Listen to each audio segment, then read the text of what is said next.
신명원. 우리는 모두 경제적 안정을 꿈꾸며 살아갑니다. 하지만 현실에서는 돈이 모이지 않아 걱정하고 때로는 좌절감에 빠지기도 합니다. 경제적 어려움은 단순히 숫자만의 문제가 아니라 삶의 질과 직결된 중요한 문제입니다.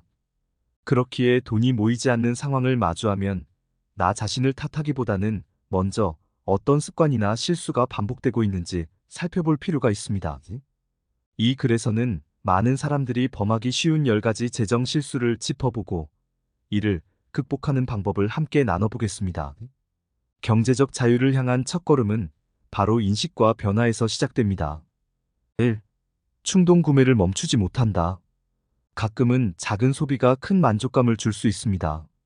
하지만 이러한 충동 구매가 습관이 되면 결국 재정에 큰 구멍을 남깁니다. 충동 구매의 가장 큰 문제는 계획 없이 이루어진다는 것입니다. 이 정도는 괜찮겠지라는 생각이 쌓이다 보면 한 달 후에 카드 명세서에서 큰 충격을 받게 됩니다. 해결책은 간단하지만 실천이 중요합니다. 구매 전, 이 물건이 정말 필요한가? 라는 질문을 스스로에게 던져보세요. 만약 필요하지 않다면 구매를 미루고 다시 생각하는 시간을 가져보는 것도 좋은 방법입니다. 소비를 계획적으로 관리할 때 돈은 자연스럽게 모이기 시작합니다. 2.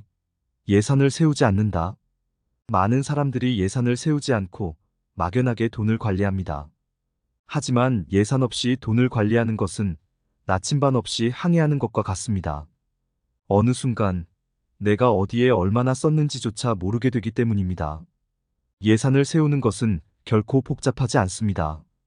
월 소득과 필수 지출, 그리고 저축 목표를 간단히 정리하는 것부터 시작하세요. 매달 예산을 점검하고 계획대로 지출했는지 확인하는 습관을 들이면 재정 관리에 큰 도움이 됩니다. 3. 불필요한 고정 지출을 방치한다. 우리가 놓치기 쉬운 부분 중 하나가 바로 고정 지출입니다. 매달 자동으로 빠져나가는 비용들 중에는 사실상 필요하지 않은 것들도 많습니다. 사용하지 않는 구독 서비스나 과도한 통신비 등이 대표적입니다. 정기적으로 고정 지출 내역을 점검해 보세요. 불필요한 비용을 줄이는 것만으로도 큰 금액을 절약할 수 있습니다. 작지만 꾸준한 절약이 모여 더 큰 재정적 여유를 만들어줍니다. 4. 저축이나 투자를 미루기만 한다. 다음 달부터 저축해야지라는 생각을 반복하다 보면 결국 저축은 영원히 미뤄지게 됩니다.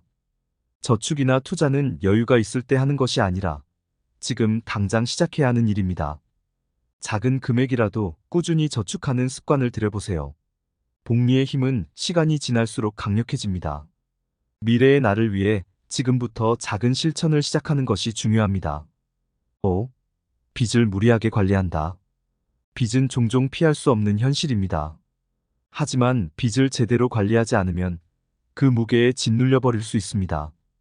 특히 고금리 대출이나 신용카드 빚은 빠르게 갚아나가는 것이 중요합니다. 빚을 상환할 때는 우선순위를 정하고 가능한 한 추가적인 빚을 피하는 것이 핵심입니다. 현재의 소비를 줄이고 빚 상환 계획을 철저히 세우는 것이 필요합니다. 6. 재정 목표가 없다. 명확한 재정 목표 없이 돈을 모으는 것은 동기부여가 되지 않습니다. 목표가 있어야 그 목표를 향해 꾸준히 나아갈 수 있기 때문입니다. 1년 안에 여행비 모으기나 5년 안에 내 집 마련과 같은 구체적인 목표를 세워보세요. 목표가 있을 때 지출을 줄이고 저축하는 일이 더 의미 있게 느껴집니다. 작은 목표부터 시작해 달성의 기쁨을 느껴보는 것이 중요합니다. 7. 금융 지식을 쌓지 않는다. 돈을 관리하는 데 있어서 금융 지식은 필수입니다. 하지만 많은 사람들이 금융 지식을 어렵게 생각하고 배움을 미루곤 합니다. 그러나 기본적인 금융 상식만 알아도 돈을 더 효과적으로 관리할 수 있습니다. 책이나 온라인 강의 등을 통해 금융 지식을 조금씩 쌓아가세요. 작은 노력들이 쌓여 더 현명한 재정 결정을 내릴 수 있게 될 것입니다. 8. 타인과의 비교로 인한 과소비. 타인과의 비교는 종종 불필요한 소비로 이어집니다.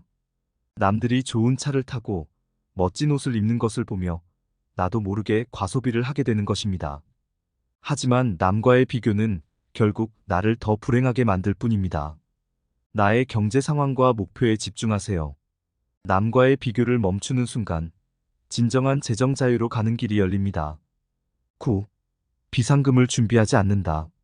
예상치 못한 일이 발생했을 때 비상금이 없다면 큰 어려움을 겪게 됩니다. 비상금은 단순한 저축이 아니라 나와 내 가족을 지키는 방패입니다. 월급의 3배 정도를 비상금으로 준비하는 것이 좋습니다. 작은 금액부터 시작해 꾸준히 비상금을 쌓아가는 습관을 들이세요. 10. 나 자신을 위한 투자를 소홀히 한다. 마지막으로, 돈이 모이지 않는 사람들은 종종 자기 자신에 대한 투자를 소홀히 합니다. 자기 개발이나 건강을 위한 투자는 장기적으로 더 큰 가치를 만들어줍니다. 나 자신을 위한 투자는 결코 낭비가 아닙니다. 당신의 재정 건강은 당신의 삶을 더 풍요롭게 만듭니다. 작은 실수들을 바로잡고 더 나은 미래를 향해 나아가세요. 당신은 충분히 잘할 수 있습니다. 구독과 좋아요 부탁드려요. 감사합니다.